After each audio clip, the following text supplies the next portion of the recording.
May comment po ba ang palasyo sa passing ni Yusek Cabral? Nakikiramay po tayo sa pamilya na naiwan po ni former Yusek Catalina Cabral. At nakakalungkot po ang nangyari. Pero, yun po, muli nakikiramay po tayo. Flashback. Paano kung maipakita ko sa iyo na may kinalaman ka? Ikaw ang kauna-unahang nakakaalam kapag ka na-approve na yung GAA at ilan yung nadagdag na mga singitan dyan. Ikaw ang opisina mo ang kauna-una na sapagkat ikaw ang planning service. Tama o hindi? Tama, di ba?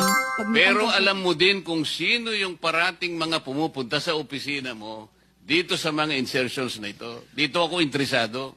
Meanwhile, Dito Saan? po. Saan? Yung- Lapitan mo. Ito po. Ito. Dito po siya nauupo. Diyan siya umupo? Diyan? Opo siya dyan. Ah, Tapos tatayo. Kaya lang, parang dumidikit siya ron. Na baka sabi ko, baka mahulog. ah, Ma-off balance. Kaya sabi ko, wag ka dyan ma'am, baka ma-off balance ka.